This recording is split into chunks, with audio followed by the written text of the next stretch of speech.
mad. Don't have to say it twice, love, there's nothing here to fear. Taking it back, back to when it's clear. Rolling on and on, sounds a lover in the air. I'm gon' ride, I'm gon' ride, I'm gon' ride, I'm gon' ride. Are you want to go talk now?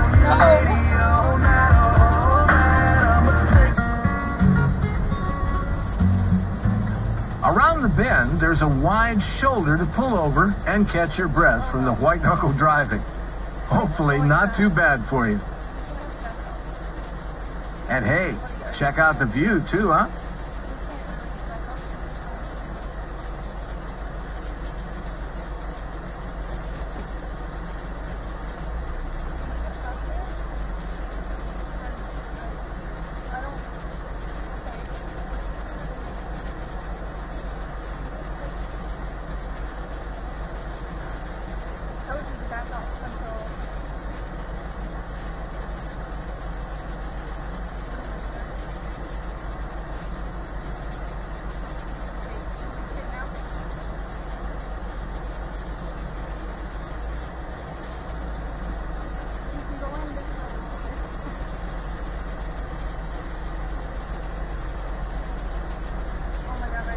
Where's this guy going?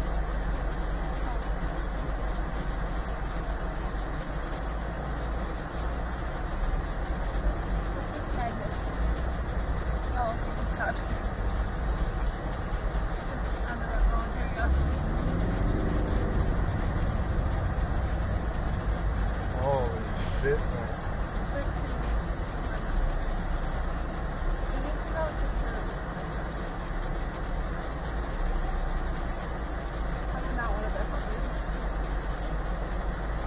Nope. It doesn't make it all that slow, though. What? It doesn't make it all that slow. Man, it's just a fucking rush. That's madness. Do they know how to reverse?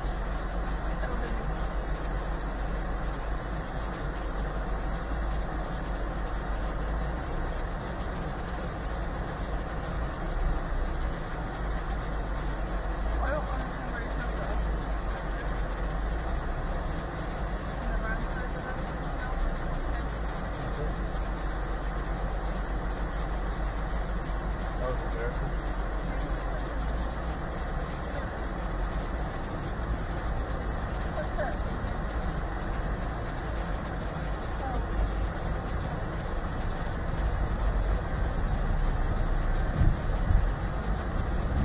When does it end? Okay, I was gonna touch it with stuff.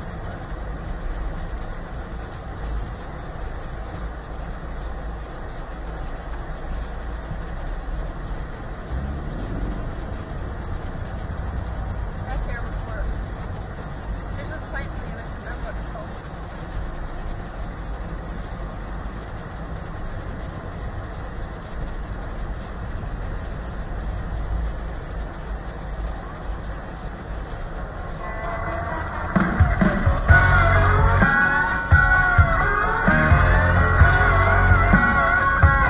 It's Friday after 5. I got here just in time. Went ahead and with a line before I went and lost my mind. And I ain't been here long, but the boppers in the pond going up, down, up, down, up, down. Tonight we're gonna raise a whole lot more than cane, 'cause there's money in the bank and tomorrow's Saturday. So if they pass that fifth to Jack this way, I turn it up, down, up, down, up, down. We're just holding it down here and Why would you build a house here? still rolling around with a varsity free bird, 5 minutes deep, head bobbing up, down, up, Oh my down, up, goodness. down. I got on a foundation. What we got, we don't need the rest. Can turn this parking lot into a party with a nice chest and some cold beer, man. We live it up, down, up, down. We live it up, down here. What you know about it, Tia? What up, baby? Yeah, the I'm trying to girls, drop they you hit there. the spot. Even hotter when it's hot. If you came by her a yacht, but still proud of what you got, 'cause when the day is done, redneck is from the sun, going up, down, up.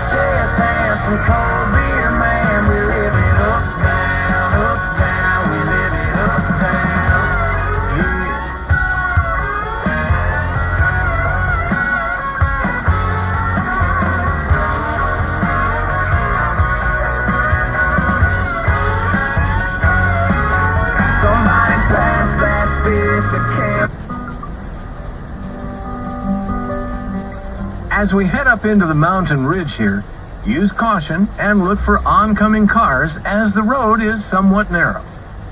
Off to your left, you'll get a last view of this beautiful little town of Kahekili. There's no place to stop and take pictures, so just drive slowly and take in the view one last time. And think of what it must have been like to live here in those colorful times of yore. So remote, having to be totally self-sufficient, planting taro and netting fish from the sea. We'll take a look a little later at the incredible self-sufficiency of the Hawaiian people. Hey, I'll bet you didn't know that even though this town is so remote, they still have school buses that come out this far to pick up kids. What? Pretty cool, huh? Considering the next town is like 45 minutes away.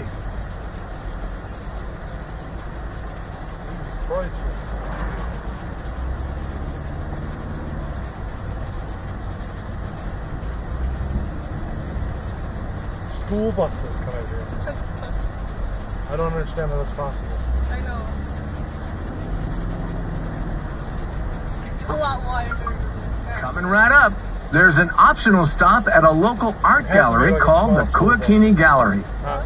Just take your next right-hand turn into the driveway for the art gallery. If you want to stretch your legs, or if you'd like to see some great Maui art, feel free to stop in. When you're ready, the tour will continue on down the road. I don't really care about art that much.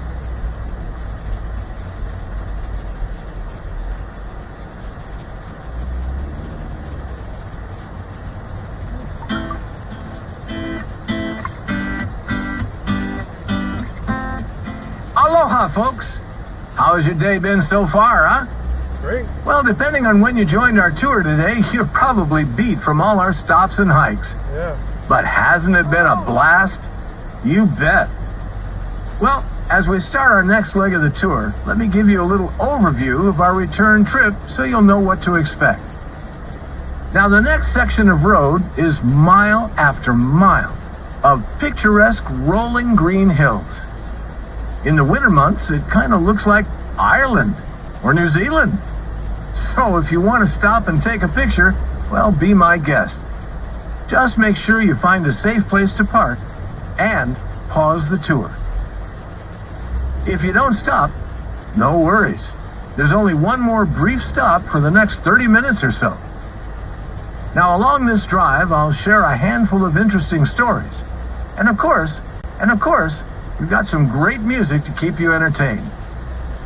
I hope these stories will keep your mind occupied over the next 30 minutes or so of this winding country road. A quick note about safety while you're driving on this road. Be very careful of blind turns by slowing down. Some people come whipping around these turns without a thought as to what might be ahead. So, just take your time, okay? No worries and no rush. Now, after the winding road here, we'll be heading into the historic Iao Valley. Please note that Iao Valley closes in the evening, so it's best to plan the rest of your day accordingly. We're about an hour's drive away from the valley. Then we'll drive back through Maui's Central Plain as we make our way back to where the tour started for you. Since you've been gone away, I think about you every day. Don't you know I miss you much? And you know I need your touch. I'm on a rocky cliff. Oh, I wish you were here with me.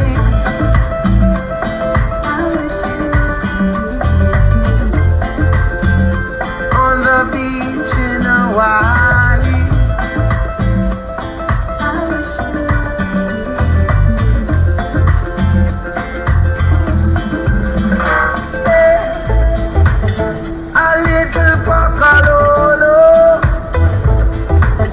The Hawaiians fish from canoes and from the shoreline with a hook and line.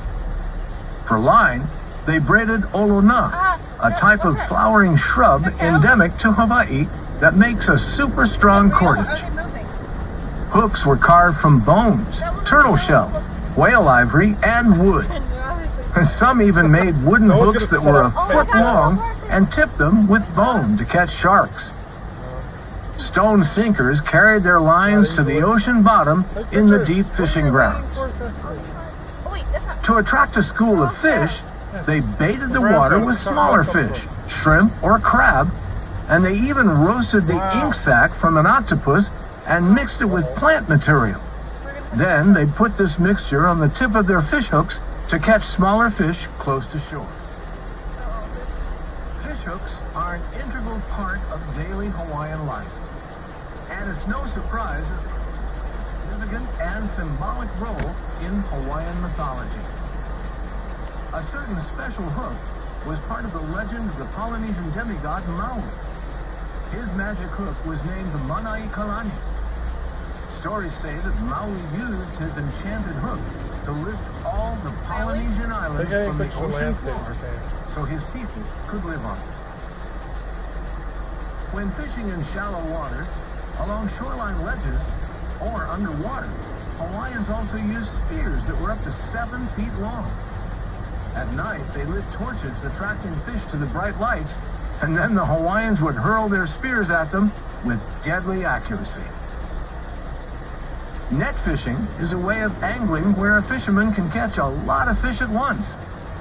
Fishing nets were also made from olona fibers and used from a canoe or from the shore. Sometimes a whole village would fish together. And when fish swam into the nets in the shallow waters, everyone pulled to draw the nets into the shore. Then, the whole community could share in the catch.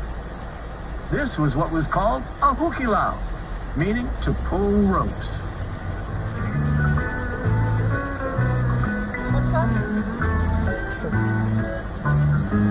Are we going to a hukilau?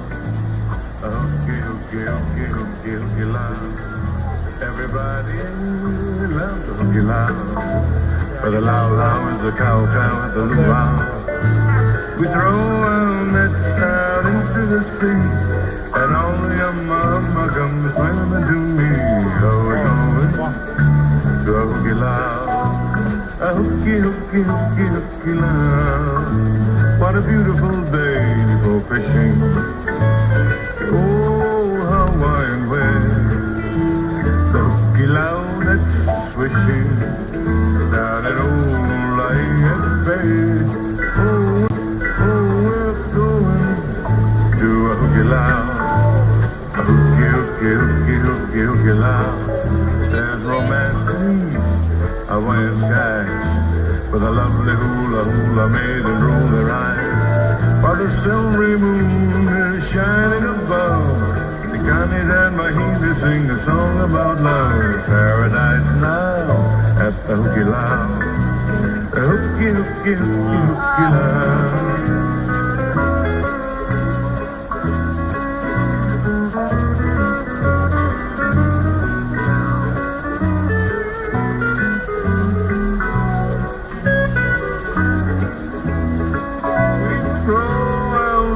Out into the sea, and only a mama comes swimming to me.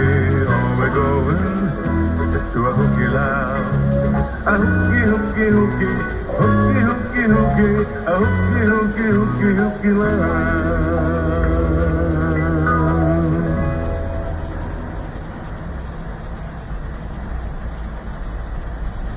Oh my God.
Trash is far.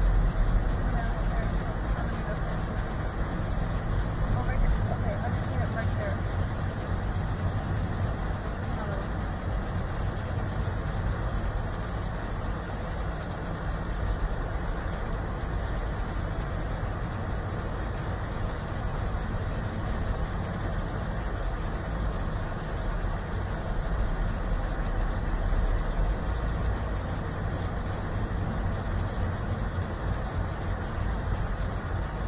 Sure.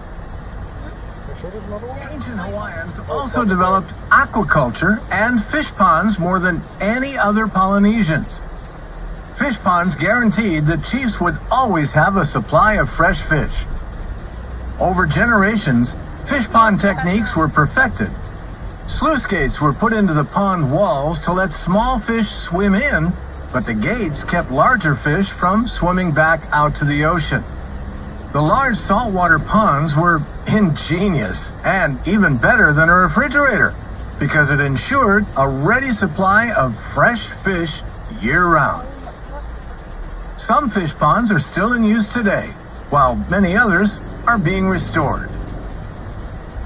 As you can see, the ocean was a treasure for the ancient Hawaiians, catching, eating, and utilizing almost every living thing in the ocean in some way or another. Some are, even today, gathered right from the shoreline or tide pools, like sea cucumbers, sea urchins, and even limpets called opihi, to name a few. Opihi are cone-shaped snails that stick tightly to the rocks near the shoreline, especially those that are beaten by the waves. Back in ancient Hawaii, you could easily walk to the seashore and get opihi off the rocks and just slurp it down. But now, they're only found in isolated places. Because of this, the opihi is proving to be an expensive and even deadly seafood. Opihi are hard to find and dangerous to harvest. A coveted delicacy to this day, opihi are in high demand at family parties and luau's, and they can cost up to $200 a pound. Now, plenty of local fishermen risk their lives trying to gather opihi, but they risk strong waves and jagged rocks, even lowering themselves by rope from high cliffs to get the treasured mollusks.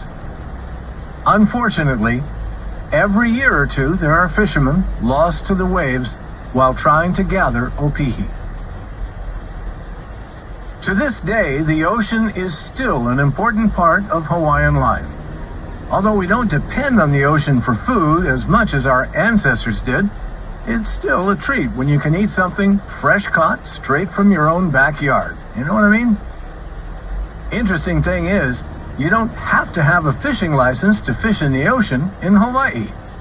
Instead, there are many restrictions on where you can fish and what kinds of fish you can catch, depending on the season. These rules are enforced officially by the government, and unofficially, good fishing practices are enforced by local communities, sometimes publicly calling out fishermen who pay no heed to the rules by overfishing or catching keiki, or juvenile fish. Some say that Hawaii is in danger of being overfished, and that even recreational fishing needs to be limited. And while the jury is still out, nonetheless, there is an active debate throughout the islands about fishing restrictions in Hawaii. Many native Hawaiians, however, feel it's their right as Hawaiians to fish without restriction, just as their ancestors have done for generations. Well, however it turns out, I hope you get a chance to try some fresh local fish while you're here. So, ono. Oh, that means taste good. As a child, I used to play all day away. Later that night, lying in my bed, the sand and the sea still inside my head. I asked my father, Daddy, what can it be? He said, there's water in you just like the sea, moving and grooving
got another story as we cruise down the road here.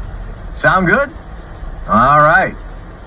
Now, I know you've probably heard of Kamehameha. He usually gets all the credit for uniting the various islands of Hawaii. But have you ever heard of Chief Kahekili? Well, before Kamehameha, there was a great chief here on Maui named Chief Kahekili, who indirectly laid the groundwork for Kamehameha to unite the islands and become king. As a matter of fact, the road you're driving on is named after him, the Kahekili Highway. For the next few minutes, let me tell you the story of this great Hawaiian chief of both Oahu and Maui, Kahekili. Kahekili was born in 1737. He was the son of the king of Maui at the time. When he was born, the chiefs of each island were fighting to take control of their own islands, and each wanted more. Since the chiefs were all related to one another, it was a major family squabble.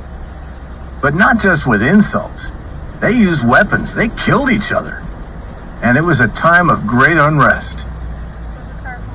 Kahekili grew up to be a great leader and warrior. He was named after the Hawaiian god of thunder, Kahekili, and considered himself to be a direct descendant of the gods. He was known as Pahupu, or cut in two, because just like his godly ancestor, he was tattooed in black from head to toe on his right side, and his face was also tattooed black. He was skilled in the ancient art of cliff jumping, lelekaua, and could leap into the ocean from heights as high as 600 feet or more. They say that two of his favorite cliff jumping spots were at Black Rock in Ka'anapali and Kahakuloa, near the small town we just passed through. There are also cliffs on Lanai and Oahu that are named for him and his prowess. Kahekili loved his solitude, and many say that he single-handedly strategized about war. They say that Kahekili delighted in war, and he showed it by waging battle with chiefs on the islands of Molokai, Hawaii, and Oahu. When he was a younger chief, no foreigners had yet landed in Hawaii. He and his warriors waged war in hand-to-hand combat, with shark-toothed clubs and spears that could rip open gaping wounds. He recruited men to become Pahupu warriors. Just like Kahekili, they tattooed half their bodies black, even to the insides of their eyelids. Ow! Ew, what? For those on Maui, they were protectors who defended the territory and were celebrated in their communities. But to those who were their enemies, they were seen as ruthless killers, and the wailing of women and children could be heard when the Pahupu warriors approached to do battle. Kahekili had his royal center at Wailuku, near the mouth of the Iao Valley, where we're headed now. He was constantly at war with Kalaniʻopuʻu, the high chief from the big island of Hawaii. They mostly fought over Hana, because at the time, it was under the control of Kalaniʻopuʻu. This same chief had made several attacks on different parts of Maui to try to expand his control. Kahekili was the victor in most of these battles. For example, in one attack, Kalaniʻopuʻu and his warriors landed at Kaupo on the backside of Hana. They raided villages and assaulted the commoners. Kahekili's men, who knew the countryside intimately, trapped Kalaniʻopuʻu's men in the hills and defeated them.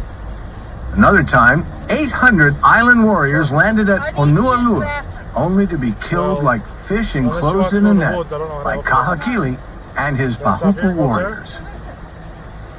The most famous victory of Kahekili on Maui was the Battle of Wailuku, where he had his warriors hide behind the sand dunes surrounding the beach area.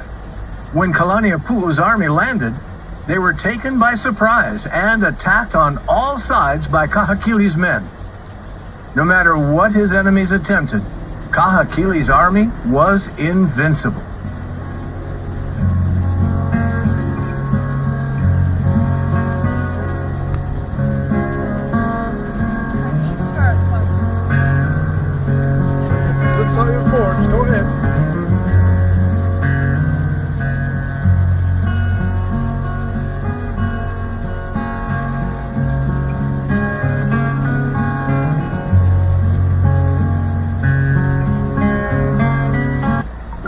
the victories, by the 1780s, Kahekili ruled Lanai, Kaho'olawe, and Maui. Well, all except for Hana. The chiefs on the island of Oahu had agreed that the next ruler of their island would be Kahahana, who was born to an Ali'i family on Oahu, but who had been raised on Maui